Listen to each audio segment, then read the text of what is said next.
sa school natin, especially po sa proper waste management sa ating school, sa ating institution. How do you feel right now? Nagugutom po, kanina pa ako umaga di kumakain.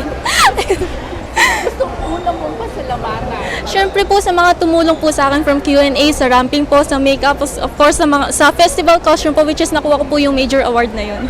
Thank you po sa inyo lahat. Sino gumawa ng festival costume mo? Napakaganda. Si Sir James Carlo P. Garcia po, so yeah, follow him po. So para marami pa po siyang mga costume na out of this world po. Do you expect to win?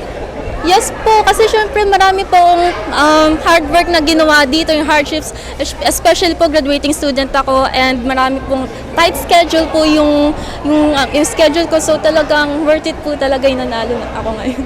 What is the hardest part of the competition for you? Well, of course, yung Q&A po, kasi syempre natatakot po ako na baka ma-mental block. So, at least nakayanan ko naman pong sagutin yung mo.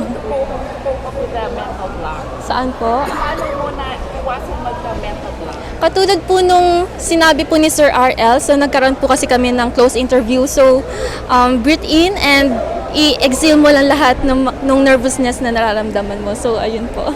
What is your most favorite part of the year?